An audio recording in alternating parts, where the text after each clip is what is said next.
Hello and welcome to the Counter Narrative Show bonus episode where we're going to do a review of LoveCraft Country. We're going to do episode 9. I am joined here by my amazing LoveCraft Country review panel. Some of my favorite people, honestly, to talk about this show with, and they have different viewpoints, different backgrounds, different lived experiences. But the one thing that we have all in common is that we really, really appreciate and love this show.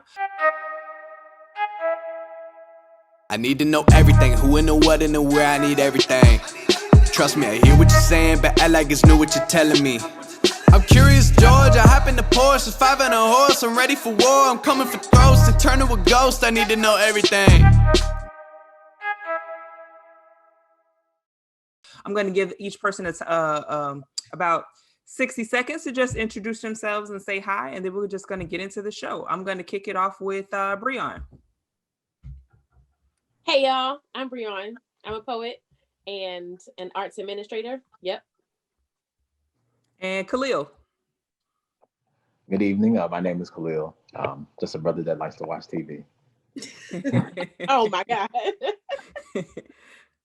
There's so much more to you, Khalil, that I'm actually going to be specifically calling, like wanting to hear your viewpoint on. So they're going to know that you're more than just a brother who likes to watch TV. I already know what you're going to, I already know. You know it, right? You know it because of your background. Okay. Omani, you up. Hey, I'm Omani. I just like to watch TV too. I like to do it with Rasheem pretty often. So that's why I'm here. Awesome sauce. I'm going to go over to Mr. Ty Coleman. Hey y'all, I'm not modest. I'm a really dope artist, comedian, storyteller, facilitator, youth development specialist. And I mean, I have all kinds of perspectives about this show, which is why I'm here and I'm worthy. Thank you. Awesome. That's how you do it. And Rashonda, last but absolutely not least. Hey everyone, I'm Rashonda. I am nowhere near probably as fabulous as everybody else on this panel, but I'm a damn good math teacher. I teach college level mathematics and calculus. Okay. And I really just love a good blackety black show. And I found it in LoveCraft. And thank you, Rasheem, for allowing me to be a part of this. Oh, absolutely. I'm excited to have y'all here. So I'm just gonna do a rundown, a general overview of the show, or we could just really dive into it. So let's just dive into it. So we start off with this particular episode. Dee's laid out. Her arm is getting real crusty. Cocoa butter ain't gonna help. Shea butter ain't gonna help. It is like it's gone. Everybody fussing, pointing fingers. It's your fault. It's your fault. It's your fault. Ruby got the nerve to bust out. It's all y'all fault. Meanwhile, she out here getting like magical jungle fever sex. And Mama left D with Ruby. Mama left D with Ruby. Say that. That's a good point. That's a good point. Ruby said, "Don't worry, I got you, baby. I'm gonna fry some chicken. Right, we're gonna have some friends over. Don't you worry about it. Right. Don't you worry about a damn thing." That's exactly what Ruby said. That is such a good point, Omani, because that's specifically who she left her. Yes, left her daughter when she with. said that, I was like, she got a lot of black nerve on that one. Okay. Dang, I didn't even remember that. But right, I didn't think of that either. I just know when I heard her say it's all y'all fault, I was like, okay, but who's out here getting the magical jungle fever? Not magical sex. Okay. Listen, it was the magical jungle fever transformer sex that she was having. So I guess you like Karen too. Say that again? I guess you like Karen too. I guess. So they're all arguing. And then this argument or this fussing escalate, like how we're going to solve this. And I find it so interesting that almost everybody in some way, their person to go to solve it is Christina. I'm kind of bothered by the fact that like everyone was like, okay, I'll get this from Christina. I'll talk to Christina about this. Like, that Ruby was like, I got it in with her. Right. And like, because when the old woman who put the blood on the door, like she got some magical powers too. Right. She a black person. Can we Right. She's trust her? dead though, right? Wasn't she, isn't she, did she die? Did I she? think I don't know. She didn't die. They never really said or stated back in episode 3. Oh yeah, because she got yanked around everywhere in the room, Yeah. right? But there's gotta be more. Yeah. I thought she was just possessed, just like Tick got possessed. But then when they exorcised all of the demon, the white man, aka the demon, out of the house, I assumed that everybody was alive. Maybe, but they could go back to her, right? Like it's worth at minimum considering, like at least go back to the woman. Can we who get a put second that. opinion in this matter? Exactly. Do we got to go to Christina for everything? And I feel like they obviously have people that they could talk to that know some people who could talk to some other people that could get them some, you know? So that was interesting. Especially since they knew at that point, they knew that how she got that way, right? Like they knew it was a cop and all that. Did they know at that point? No, I thought Christina told them that. Yeah, Christina did tell them. She left those pictures. Yeah. Oh, all right. Yeah. So one of the things, of course, that Letty brings up is she's like, oh, I could give her papers from Titus or something like that. Sheets from... No, that wasn't how it first happened. First, Tick said it. That was Tick. Tick said. So what I didn't realize, because I went back and watched a couple of the episodes over again, Letty knew that Tick had already given Christina the key when she gives the papers to Christina. Because they get in the argument. What's the Asian woman's name? Yeah. So when she comes into the house, that's when Letty and Tick get into the argument. And Tick says that he gave Christina the key in that argument. And then Letty goes and gives the papers to Christina. So she knew she already had the key. Well, but I think in Letty's defense, she thought after that argument where the whole argument is about how G.I. saw him die and he's trying to figure out, well, how did I die? What happened? That her whole purpose of going to Christina was to get Tick immortality. So yeah, but in that moment where she accepts the mortality instead, it's like, well, we ain't got no more leverage. You didn't gave her the papers. Oh no, she's the immortality for Tick, and now we in this situation. Yeah, no, it was definitely idiotic of her to make the exchange once Christina wasn't willing to give it to Tick. But I was only pointing out that, yes, she did know in advance. And I think that's why she went to Christina, because she's like, I know from this argument that Tick is going to die. So I'm trying to save his life. Yeah, because she didn't know at that point that Christina is the one that's going to kill him in the spell, I guess. But you know who did know? Ruby. But we're going to get to that. And all cute. You just gotta jump in there. You just gotta Khalil, just go. Oh, go ahead. The irony though of her choosing, it appears that she was choosing herself, and her baby was considering what happened further along in episode 9, while they were in Tulsa. I think the way they wrote that, it was befitting. Yeah. Considering the circumstances. I mean, I'm not faulting her for choosing it, not at all. But she didn't. I feel like although she accepted it, she didn't choose herself. It was like Christina was like, "No, think about the baby," and then kind of like pushed it onto her. But she went there for it. She chose that. But Christina doesn't know that she's pregnant at that point. Christina knows. Christina be knowing everything. Christina knows she's pregnant. I don't know.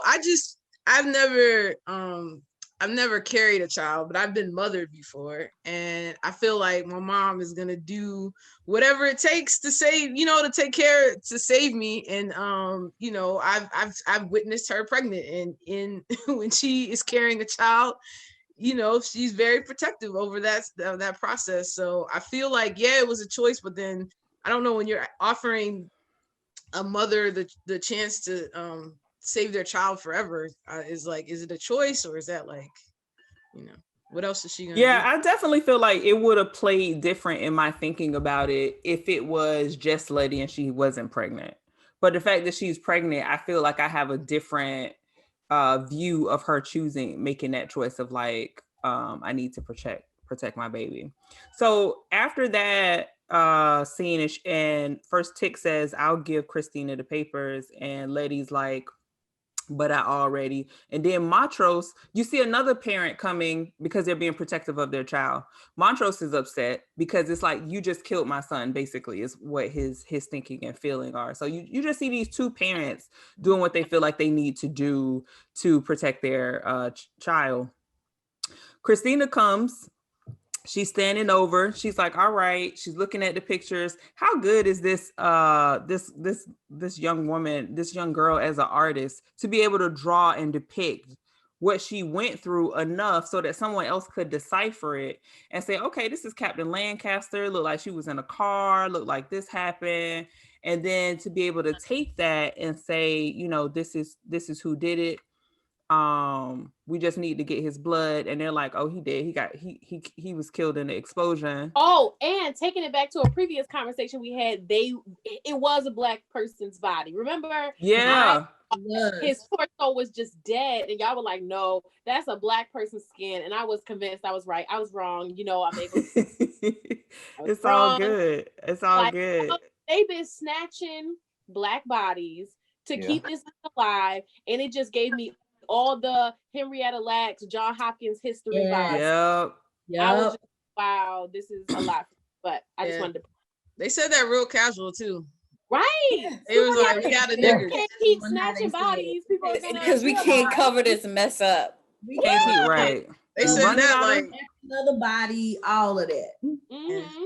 Like the first 5 was okay, but we had 6 now. We're getting out of hand now. Most is 6. At 6, we got to draw the line. Yeah. And I think, you know, like I said, I love the way that they are always hinting towards things that have happened historically, but it's so well into the storyline. You know what I mean? So I appreciated that moment. No, that was, I feel like that was definitely well done. One of the things that we also learn in that moment, or that pushes Montrose to a confession, is when Christina mentions about it needs to be the blood of a closest living relative. What I don't understand, y'all help me with this one. I don't understand why the possibility of Montrose not being Tick's father had anything to do with this? Anything to do with Dee's blood. George is still the closest relative. Exactly. I mean, Montrose would still be right, because that's still his brother's son, his brother's daughter. I still don't think it does. I still think that it's just Montrose grappling with the fact that he does. I feel like the truth is Montrose doesn't know. I really feel like Montrose does not know if that's his son or not. Right. And they just never figured it out, decided never to figure it out because Montrose needed it to cover up the reality that he was a homosexual man. And so but that's why I think they do know that that's not his son, and they use that to cover it up so Hippolyta wasn't getting all involved in that. I think the one person who did know was Dora, Tick's mom, because back in episode 2, when they were in, in the house and everything, before Tick was supposed to be sacrificed, and they were having these hallucinations, and George, Dora appeared to George. Mm-hmm. She made a comment about doing something with his children, plural, children. And so up to that point, we had only seen just one child, and that was Dee. Dee was the only child that we knew of that was actually George's. But in that moment, in that scene, she made a comment about him doing something with his children. And so that's why I have always felt like, and then even toward the end of the episode where Montrose and George were talking about, family, and Montrose got upset about, don't talk about that. We said we wasn't gonna talk about that anymore. I've always felt that Montrose knew that there was a 95% chance that Tick was not his. It's 95%. I'm quantifying it. 95% chance that Tick was not his son. And so, you know, again, lots of foreshadowing pieces coming together now in this episode. So I can see why they would bring that out now, because we're talking about needing the closest relatives' blood. And Tick really would be her closest relative as her brother. Half-brother. That would still be that would be closer than an uncle's relative. Not her uncle. Okay, I get you. I get you. To give you there. Let me tell y'all. Okay. Right. Okay, I see. But I was with you, Rasheem. I was like, this don't make no sense. Why It make see Rashonda the Black Maury Povich.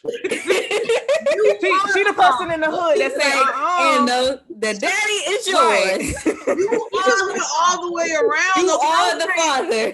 What that got to do with the right? Because if that was her brother,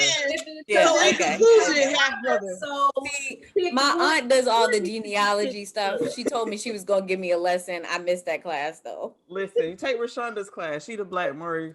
She'll let us know what's what. So that was a journey. So we come to that, and it's so interesting because even before Hippolyta steps on the scene, I'm looking at her laid out, and I'm thinking in my mind, if I came back home, every Black mama had that conversation. Listen, like she walked through the door like, "Is my baby sick?" I was like, "You right." She was so, and maybe this is because she had been on another version of Earth. I think it's like Earth 502 for 200 years. So she had all of this. Earth 504. Earth 504 for 200 years. And she has all of this wisdom. And that allowed her some calm. No, that was just a Black mama sense. What about the calm? What about how calm she was? I feel like because of the Black mama sense. It's a certain amount of calm that comes with I'm 200 years older than all of y'all at this point. Yeah. I get that, but still that was the most casual walk on I've ever seen as a character that you've been waiting to come back, and she hit that corner like she had been at the store. Right. My babysit, and I was like, I was at the corner store for 200 years. I was like, right? can you rewind in that time it was a week. Yeah, I missed something because I know that there had to be something I missed for her to casually. I interpreted it as my baby's sick. She's inquiring to determine the level, the degree of how severe is this? How sick is she? Because once she realized how sick she really was, she was not playing with them. Get the fuck in the car. We about to go. Yo, when I tell you what we doing. I would not want to be in that car ride because I know she asked them at least 10 times to repeat exactly how the hell her child ended up. Every single word that has transpired in the past week. And you know she asked, and where were you, Ruby? Yeah, right. I know she made everybody her with you story over and again. I already know. It's like, so tell me again. Take me back to the funeral. Just take me back. No, take me back to the funeral and just tell me how she walked off. Like I feel I've been walked through that conversation before, and I feel like that whole car ride. And all four of y'all grown asses didn't see her. It would have been all of that. See, like, and Letty, you said you saw her and went down. And you told her to go in the house, drink some water. Go get some water. So, so my baby just getting spit on, huh? She's getting spit on in the streets. Is that what it is? I don't even know if they know that at that point. They didn't. Yeah. Well, I didn't know if that was in the stories. Like in the pic. Oh, I see. Right. I'm sorry, my block is a little hot. See, I'm thinking it may have been in her, in her story, in her pages that she left. Pictures that she drew. Right. Yeah, in the pictures that she drew. But yeah, I took Hippolyta's calmness just as let me determine how sick my baby is. Let me assess this first before I start snapping on folks. I took it as next level rage. I'm so angry. I'm gonna be calm before I go off on all of y'all. And it was probably let me heal her first, and then I'm gonna get all of y'all. And then I'm getting all y'all. Right. That's Rasheem, probably. You just had a black woman, black mama's finger up too. Like, listen. Did that like. Listen, all the way. So we go from that, and then we see that we go back to the scene. We mentioned it earlier. William shows up at the office to where the officer is because she knows Lancaster. And you remember, she goes into the desk and she pulls out that stone that she had Ruby put in his desk earlier. And so that apparently that stone was what was keeping him from being able to regenerate while his like nipples shot off and it was like all of the blood. Because they was out there stealing black people's bodies and they running out of them like they're running out of clothes. And I think it was interesting too, and I would probably do it this way, for her to go back as William because apparently that's the officer who killed William.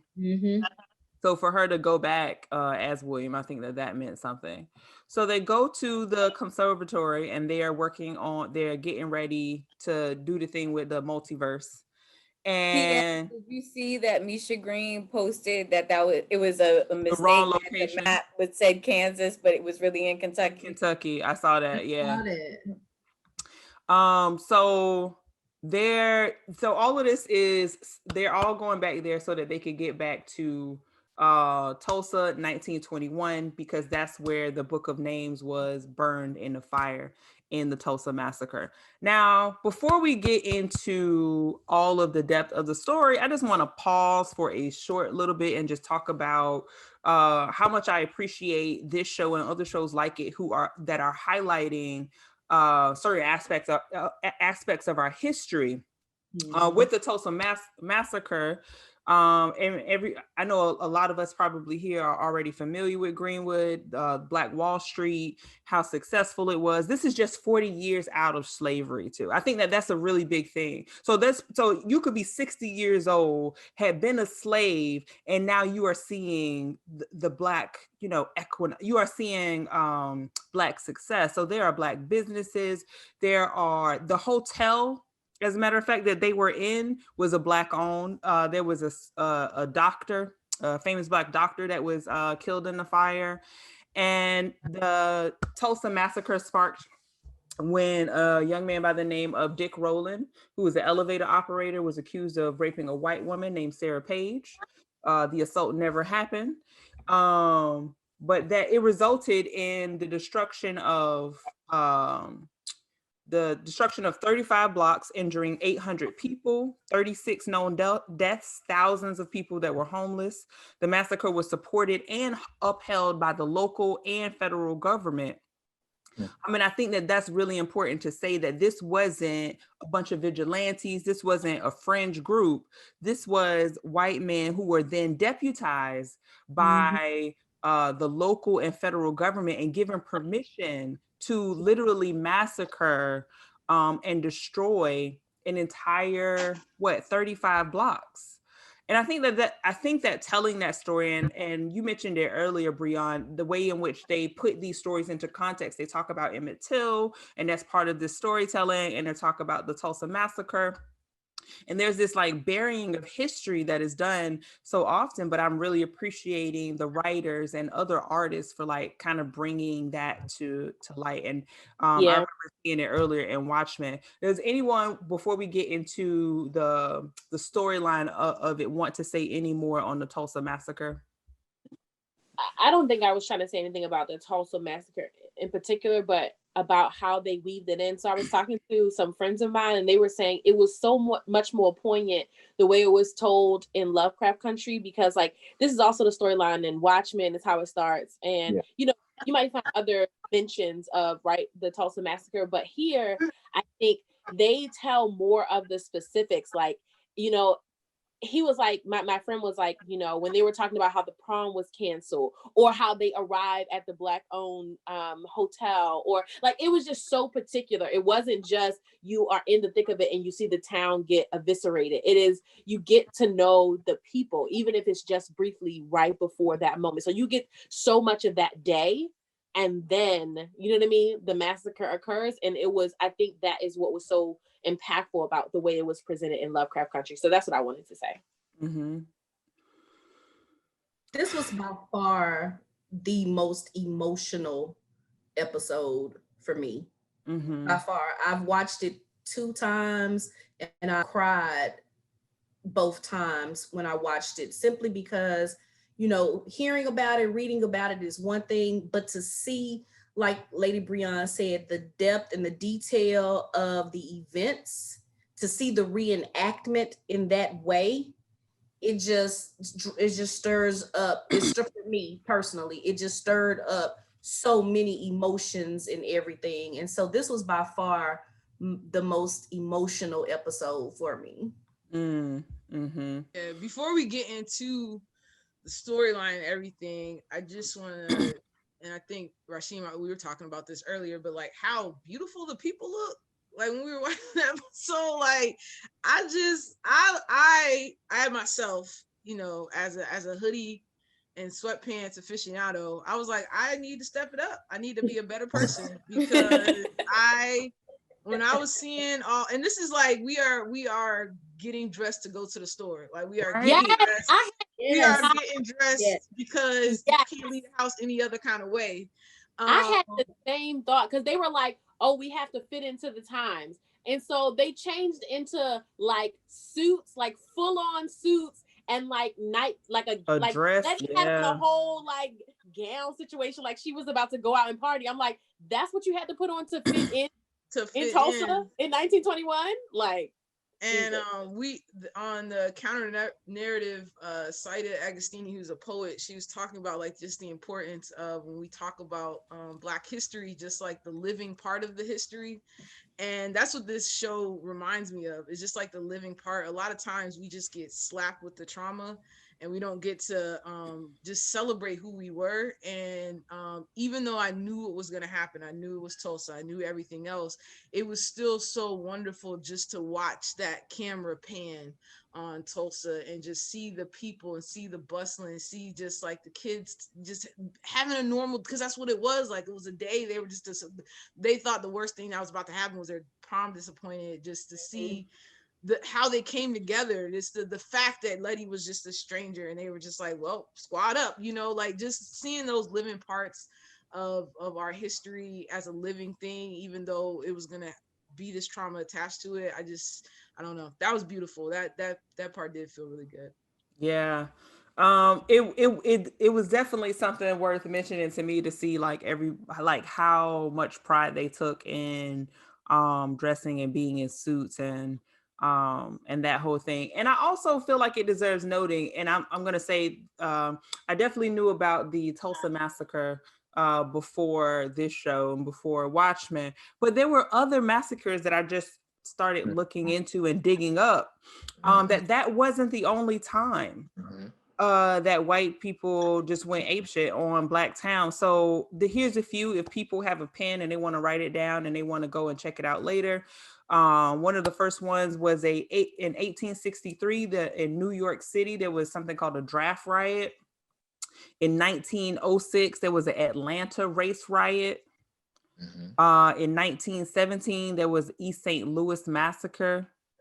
And there were 3 race riots in 1919. There was a Chicago race riot, a Washington, D.C. race riot, and a Knoxville, Tennessee race riot. And then in 1923, there was a Rosewood massacre. I think it's really good to have that as part of our knowledge bank, only because for us to not become too comfortable, and also aware of what people are capable of, right? And some of these are called race riots, but I really feel like they're more like massacres, because the term race riot, it feels to me like that whole good people on both sides sort of thing. You know what I mean? Like you literally decimated hundreds and hundreds of people. So I just wanted to make that note. So there's the collective trauma of it. I want to get into talking about Montrose, because I feel like Montrose is the most affected individual in this episode, and largely because going back to Tulsa. And you see his hesitation about going into the portal, because he's reliving several traumas. He's reliving the abuse from his father. He's reliving seeing his entire neighborhood burn down. He's reliving watching what I understand to be the first man that he ever loved get shot right in front of him, right after he like called him this homophobic slur. So I really want to talk about what did you guys see as it relates to Montrose adjustment. And Khalil, I want to actually start it off with you. You knew this was coming. I want to start it off with you because a lot of your work around corporal punishment and very specifically as it relates to Black men, Black boys, and how that corporal punishment affects them in their manhood. I want to ask you about that in general. And I also want to ask specifically because of your knowledge and how you've seen the show develop, do you feel like Tick will be beating his kid? That's really a good question. Well, let's start with Montrose. I think it's complicated to just the trauma that he experienced by way of his father has a heavy part on, you know, who he's become as a man, but it's also the fact that he was shunned as being a same gender loving man as well in that time. And so not having space to really express himself plays just a significant role. So you have two different forms of trauma happening simultaneously to him, all in the same day. The situation with his father, and even I'll say this, even when his father beating him, what was interesting about it was how not just that practice was common, but how people would watch. And it's interesting to me that when we talk about why are people complicit, that behavior is a learned behavior over generations of time, where you stay out of people's business. The only time the other brother intervened was when his daughter was in danger, and he even stated, he said, you can beat your kids how you want to, but you leave mine alone. So that was the only time that was challenged. Except for, I just want to interject, Dora. I feel like Dora intervened. Yeah, she did, but that's a child. Right. I'm talking the adults. It was also interesting to hear the commentary that they provided through Letty when she said, nobody should be beat like that. So it speaks to, in that time, not the fact that he was getting abused, but it's more so the time in which he was getting abused. This was a time for Black prominence, and that was still the norm of disciplining children, and rightfully so, considering that these people are just coming out of slavery. Right. What thought of alternative parental practices do they know?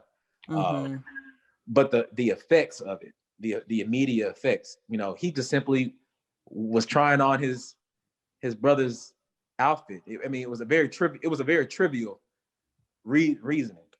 And then also it being coupled by his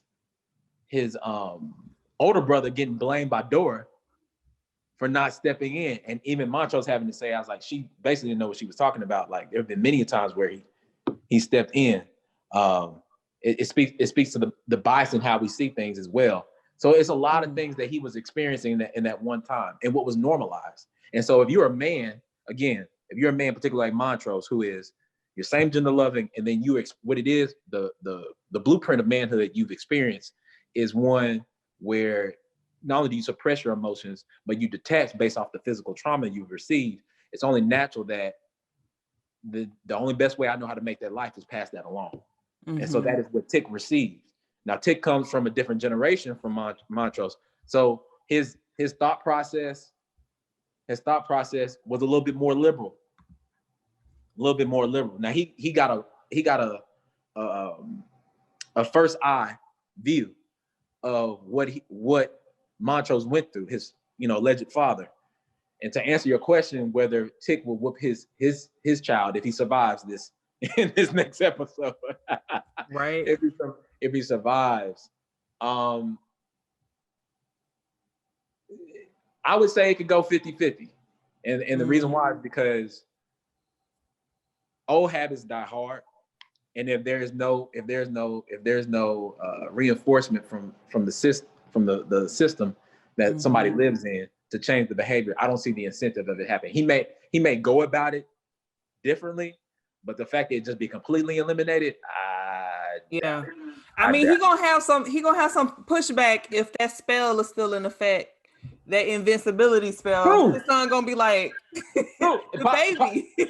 Yeah. That's a good point too. That's a good point. Yeah.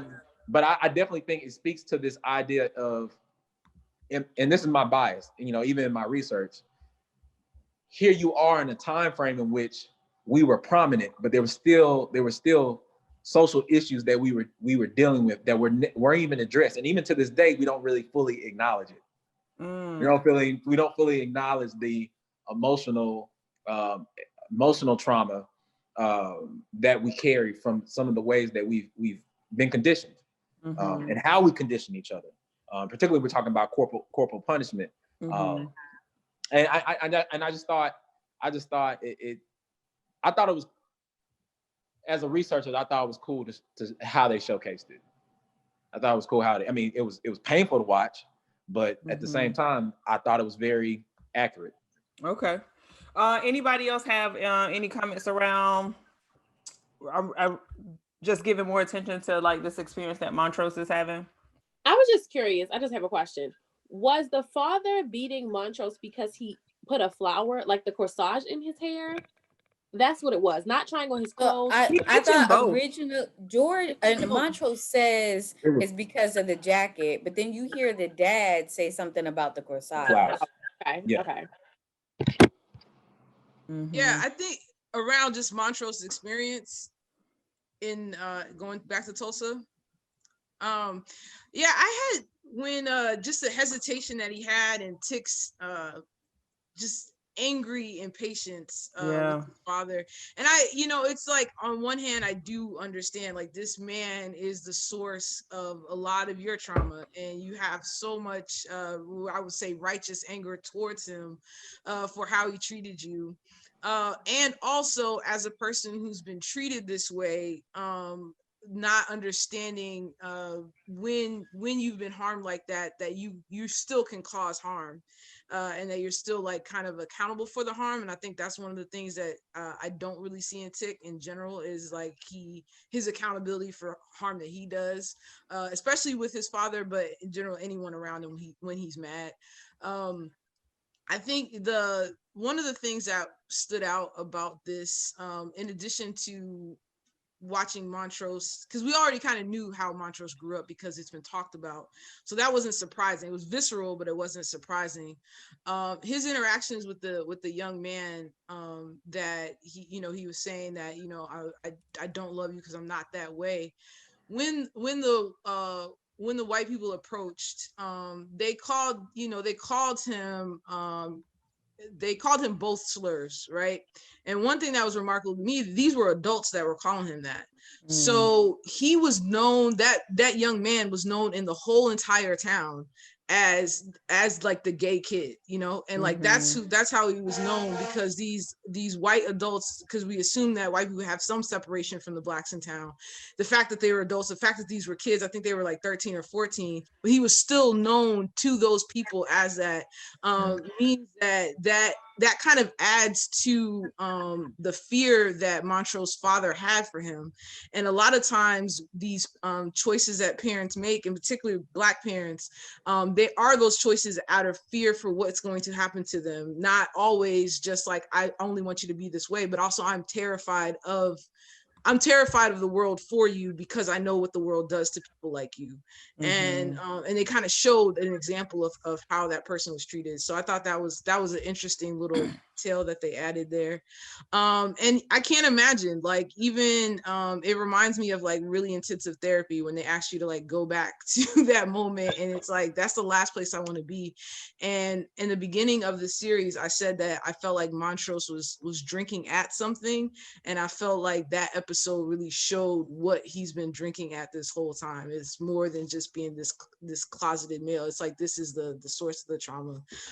And so yeah, it was incredibly heavily powerful episode, in particular from Montrose's perspective. So one other thing, this is a quick sidebar, right?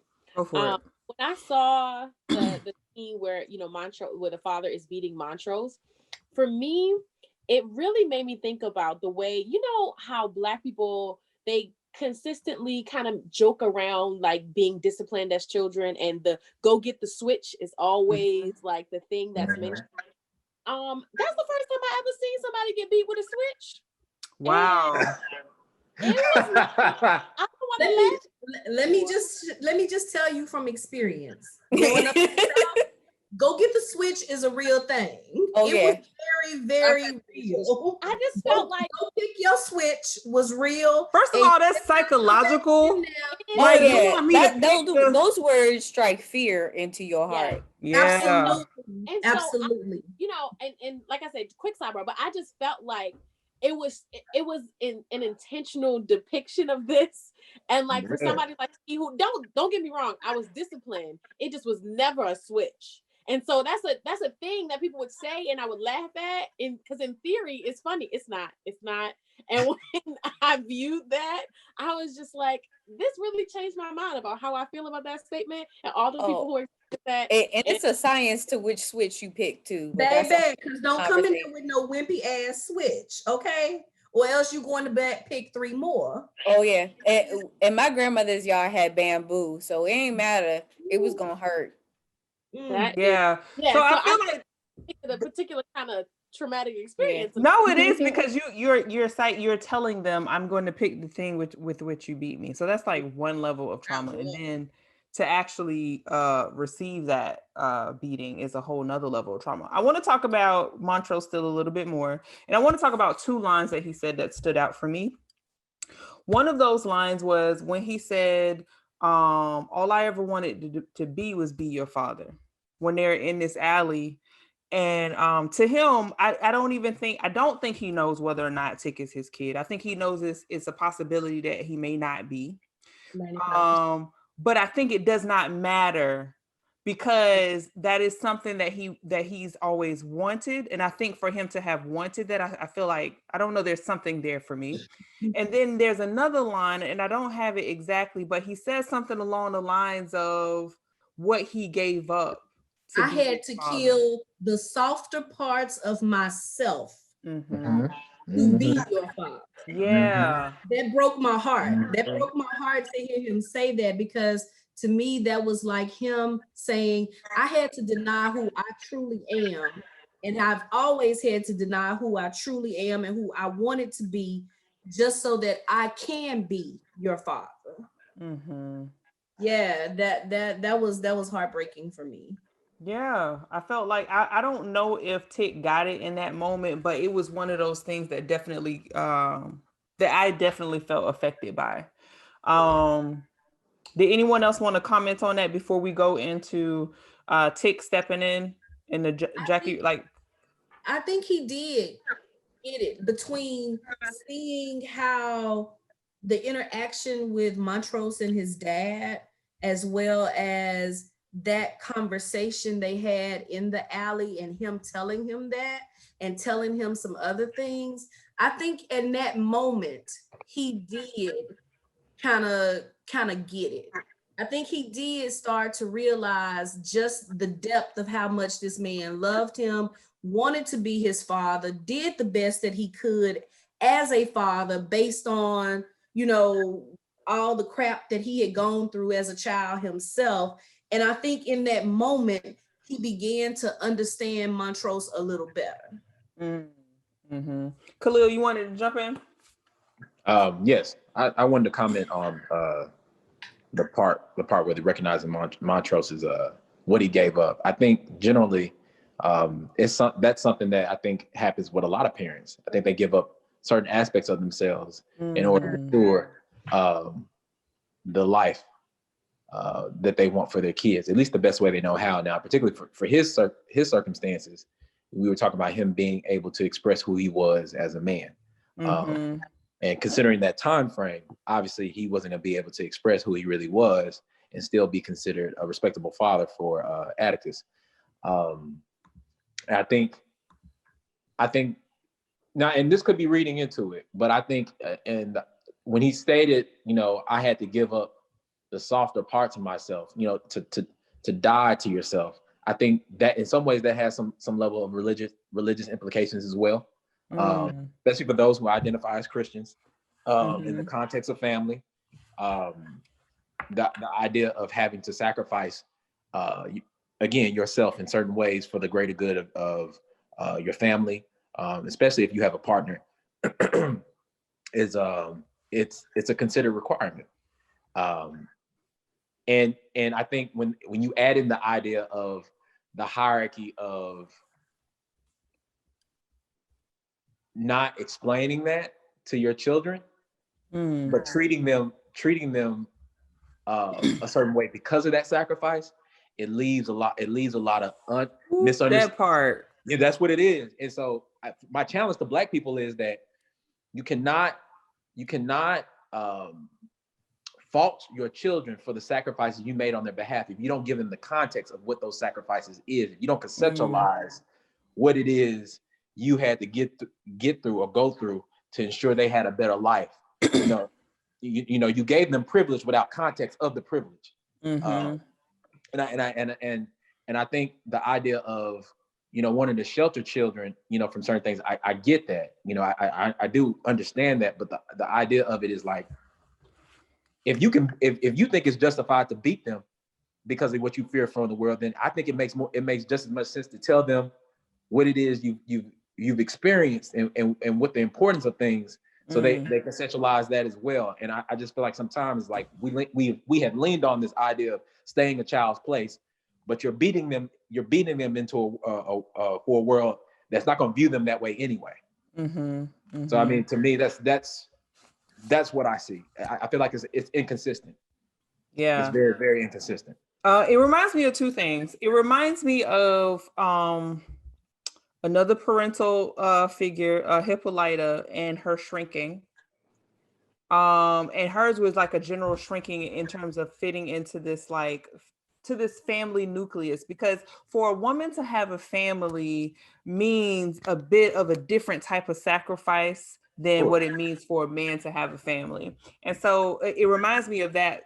It also reminds me of something that you brought up, Ty, several episodes ago. I think it might have been in the second or third episode. And this was actually not necessarily a parent, but a parental relationship that it seemed like was existing between Ruby and Letty, where Letty was like so carefree. And you made the comment, I think you said something like Ruby's sacrifice gave Letty privilege so that she could she didn't have to worry about this or that. She had, her older siblings sending her money. So I think that that's such a key thing in terms of how you're talking about, Khalil, with, if you are deciding to make these sacrifices, not holding on to any of this resentment, instead tell them about the sacrifice. Let them know, let them in on that part of like, this is what this is costing. I know it's free to you, but it costs me something. And so like, do you say, because it costs me something, now I'm going to make you pay and punish you? Or do you just say, I want you to know that, you got this at no cost to you, but this is what this had cost me. I think that that's powerful. We learned in this next scene, after they're in the and we still haven't even gotten to Letty's scene, because that's a whole lot. Listen, Which one? It's two of them. Yeah, and I'm ready. But Montrose, to me, had played such a big role in this episode. So we're there, and we discover we're realizing, along with Tick, that he is this Jackie Robinson like character that came up and saved his father. Come on, hello, generation.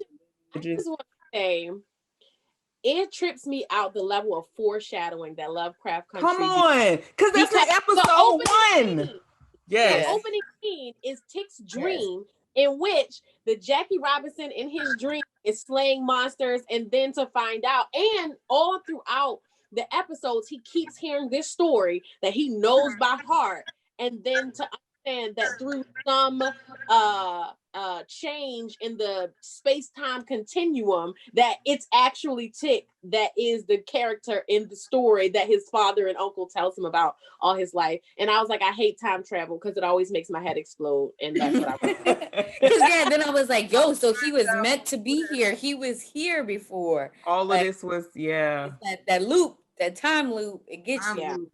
I think I love time travel for that reason, honestly. Like, I know it's I know you do, but I love it because it's such a wonderful metaphor, and I feel like I've been in so many conversations related to the show and outside of the show around what healing is and what it can do and how healing goes.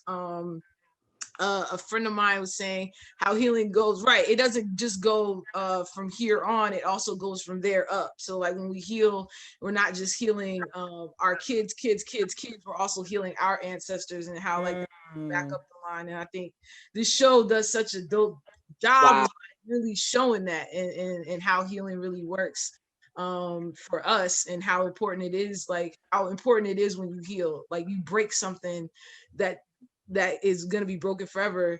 Going back to, of course, my favorite, Hannah, who has tried to tell y'all it's broken. I burnt it down, but y'all keep rebuilding the shit. I feel like she was one of the people that like, I healed this family from this.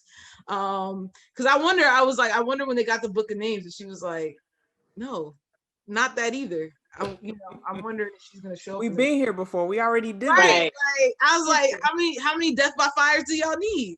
So wow, right. That book, because if she did, then she would have been, I think she would have been came back and saved it. So I'm just curious. Letty was wearing a red dress in the dream. She was also the red dress in the house. Yeah. He was wearing the same dress. Same dress. Breon's like, as you were. And I love how they use the color red throughout this entire series, because red is such a powerful color. It's used to show foreshadowing, it's used to show empowerment, it's used to show danger, it's just used to show so many things. And I love how they utilize red in some blatant out, you can't miss it ways, like Letty walking through the fire, or even in the subtle ways that they've used the color red. That is one thing that has just really caught my eye. I'm sorry I drifted off, but I love how they've done that, how the writers have done that throughout this series. Rashonda, you weren't drifting off. That was part of it. So thank you for sharing. And I hadn't thought of that necessarily. So that was it's just needed to share, and you needed to share it. It's just the color red is so prevalent. Season 2, her red, what was it? Her red vest or her red pants or whatever. Even in season 3, if you pay attention to season 3, when she and Tick are in the bathroom, her dress is trimmed in red underneath. And, her walking through the fire, the dream, all of it. Nice. Go for it. No, I was just about to move us along because we got 7 minutes, but I did want to say, I want to say 2 things. One is, somebody made a comment on Facebook and I just thought it was funny, so I'm going to repeat it. They said, I appreciated how Tick's bat was gender neutral. Because if you look, there's one white girl in the group. Oh. I was like, how is the bat gender neutral? Yeah. I'm the last person to say this, but what the hell? But yeah, no, that everybody, you gotta have an equal opportunity back. I appreciate it. I'm gonna tell you, I thought it was funny. Since we've been talking, someone said in the chat that they appreciated that because it speaks to them how white women have continuously been complicit. Exactly. I feel like not only that you came along for the ride, you can get all of this back too. But not only were you complicit, safeguarding you is a key cornerstone of white supremacy, and also the whole reason why we have the Tulsa massacre happened. Why we have it in the first place. Why it happened to begin with. So if grandma Hattie could get it, you can get it too. Karen, you can get it too. I appreciated that. I'm glad they didn't go back. I was like, good. Yeah. Finally, I'm tired of pretending. It's just one. I'm like, no, they were all gathered around. So yeah, right. You ain't had no business on that wagon that pulled up. Right. I mean, she would have been there when they got killed. So I gotta show y'all. I don't know if y'all have seen the Bill Carr clip, but he talks about this whole thing around like the Gucci boot over the right. the Gucci boot from the SNL. Yes. Yes. Yeah. Yes. I love it. It was funny to hear the audience, the light chuckle. They was like, we don't like. Yeah, they was real slow. They All right, froze. we got this 5 minutes, and I really want to hear y'all thoughts about, Letty. Letty has a really impactful few scenes there. Okay, there's a lot there. Okay, here's my things on Letty, and I'm gonna let everybody. We're gonna do a round robin on it. I'm gonna pass it to someone, and that person you pass it to someone else. Okay. Here's my thoughts on the rest of the thing. One, I love the whole thing, and this is not on Letty. I love that comment, "I got you, kid." It just made me think of youth in general. How do we show up as the Jackie Robinsons in kids' life to break generational curses and to protect them from violence? Like, how can we show up in our everyday life and be like, "I got you, kid," and show them that? That's one of the things that I got from this. Another thing is, I'm going to skip. I'm going to let y'all do Letty. So I'm going to go to Hattie. I loved her line. Hattie says in her line, after she learns about Tick's existence, she says about Tick, she says, he will be my faith. He will be my faith returned in flesh. I love that. I love the whole concept of Tick being her faith returned in flesh. I won't get into my whole naming story, but there's a strong connection between me and my father, and taking on the name Rasheem, and me being my father's redemption, not his mistakes, but his redemption. So that really resonated with me, and I'm going to pass it on to Amani. I don't even know. Like that whole scene with Letty. Well, first off, this Grandma Hetty knew it from Jump Street. She said, "I saw them shoes. I knew you ain't belong here." Come on, because they dressed to the nines out there. They ain't out there with those shoes. "I'm all about my people, but something ain't right here. We didn't let you in my house, and we gonna get this all straight right now." Right. And I appreciated that interaction because, like, Letty knew that, like, you can shoot me if you want to. It's not gonna do nothing. But I'm gonna tell you this story because I need to make this case so you can give me this book. It was I watched that episode 3 times, and that scene, the whole exchange between her and Grandma Hattie, like, this is our family, and I know you can't change this because our family would no longer exist this way.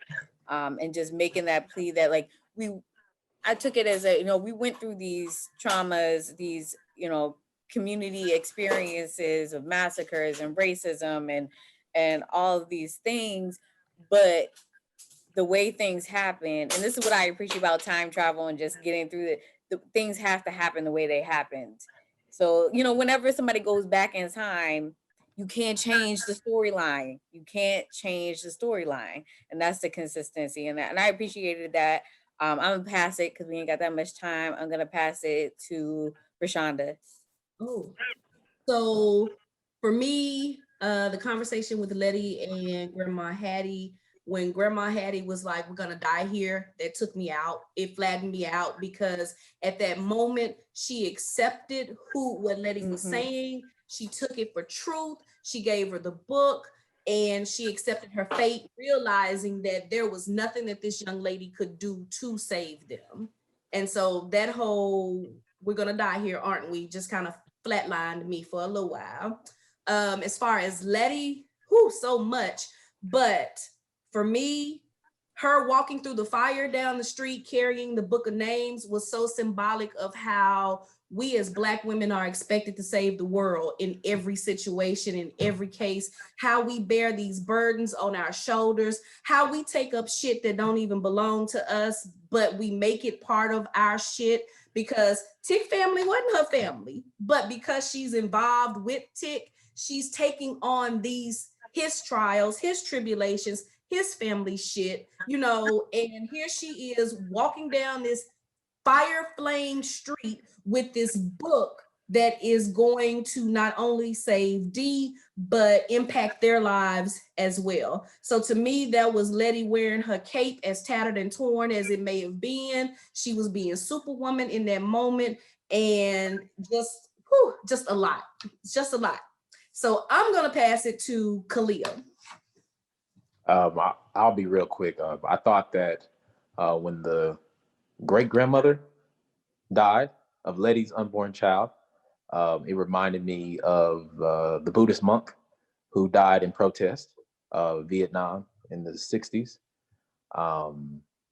Yeah, I thought it was very it was very similar how she died because she was praying.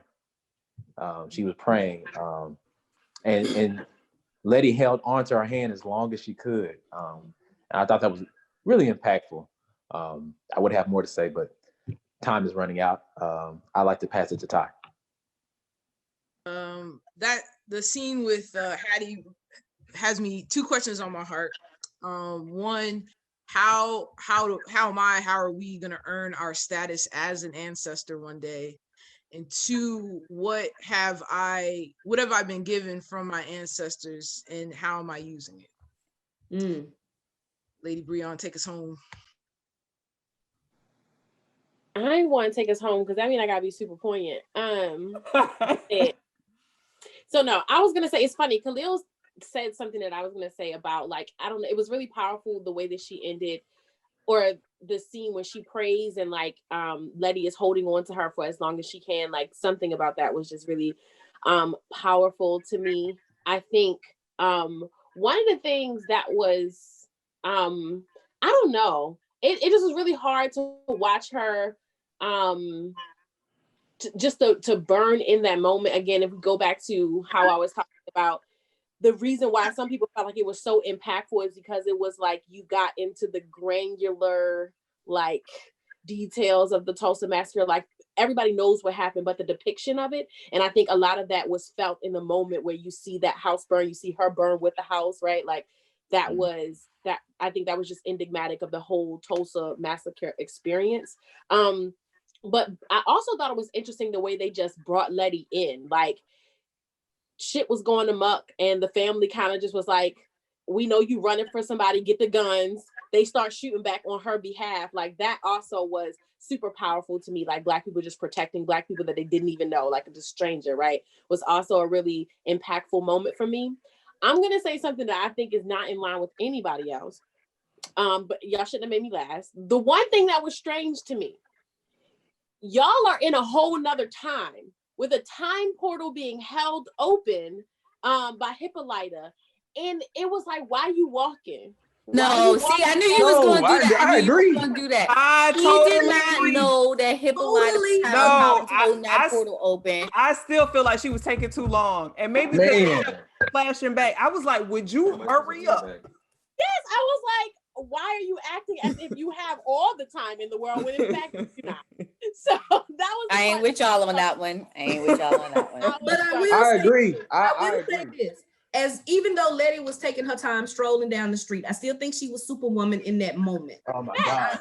Super slow one. Super slow one. I do appreciate Montrose taking time to reflect in that monologue that he gave at the end, because Montrose gave some information that we probably didn't know. He talked about people who actually died in the Tulsa massacre, names that we probably would not have ever even heard of prior to that moment. You know, and with that, I felt like, because at that point the portal had closed. Yes, I felt like that was Montrose accepting, like, I'm stuck here, and these are all the people, you know, that I knew that will no longer be here, and I'm gonna be here again. Man, I appreciate that we all coming around on Montrose. So y'all are welcome. Nah. Can I there was one thing that we forgot to mention, and I know Khalil remember, because I feel like I got a text message from Khalil right when this happened, and the text message said, Ruby ain't shit. And I think it was at the point where Ruby just kind of accepted when Christina was like, you know, Tick gonna die. She was just like, she's like, can you just don't hurt my sister? I ain't got love for Ruby like I used to. I'm a bit for her ass. She trifling. She been trifling. Thank you. Because whenever shit goes down, Ruby ain't nowhere in sight. Ruby don't care about. You know, she has, for the whole entire series, she's felt like the world owes her something. She might come through. She might come through in the 11th hour. She might come through in the 11th hour. I feel like they're gonna need her. I feel like she's gonna play a part in this, but I don't know. Ruby, she about getting her white woman magic. Well, she hopped in that car, fam. And she gonna have that. She gonna have that red hair. I was like, dang. And she was like, and you should be getting in this car with me. Right. And my issue is like she kept saying Christina is telling the truth. Christina, I never lied to you. Christina lied to you from day one, homie. Like Christina told you she was a man. Right. I want to take us out with the Sonia Sanchez poem. Oh no, you gonna take my shine? That was my thing. You know I'm always bringing the poems. Okay. No, I'm kidding. Listen, you say it to me. I'm gonna. All right, so I'm gonna take us out with that, and I'm just gonna play it really. Yes.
Not gangster shadows. Where is our beautiful fire that gave light to the world?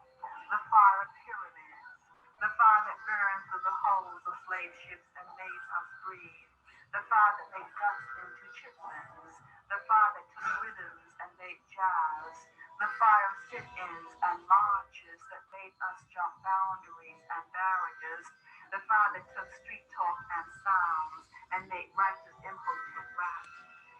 Where is your fire? The torch of life, full of Nzinga and Nat Turner and Garvey and Du Bois and Fannie Lou Hamer and Martin and Malcolm and Mandela. Sister, brother, come, catch your fire, don't kill, hold your fire, don't kill, learn your fire, don't kill, be the fire, don't kill, catch the fire, and burn with eyes that see our souls walking, singing, building, laughing, learning, yes, loving, yes, teaching, being, hey, young brother, hey, young sister, here is my hand, catch the fire and live.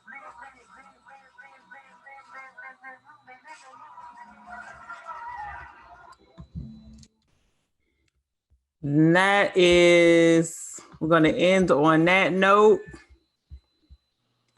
So deep, so powerful. I don't know what this episode 10 has in store for us, but I'm going to miss chatting with y'all. We at least got one more week of this. And I'm going to miss y'all. I'm going to miss this. I feel like I'm going to find some other reason to chat with y'all each week. We got to find another show or something. Yeah, we got to find another show. I'm with it. Something else. So thank you all again. Thank you to all of my panelists for being here tonight. Each Sunday night that y'all have been here for an entire hour. I do not take it lightly. I just want to keep saying that. Like, I know people have other things that they could be doing, and sometimes you may not have something else you could be doing. You could just be resting, and you're choosing not to do that. You're choosing to be here. You're choosing to be in this space, and you're choosing to have this conversation. And I don't take that lightly. I appreciate you. Thank you to everybody who's watching live, the Counter Narrative Show. This has been a bonus episode where we have reviewed LoveCraft Country, episode 9. See y'all next week. I need to know everything, who and the what and the where, I need everything. Trust me, I hear what you're saying, but act like it's new what you're telling me. I'm curious, George, I hop in the Porsche, 5 and a horse, I'm ready for war, I'm coming for throats, to turn to a ghost, I need to know everything.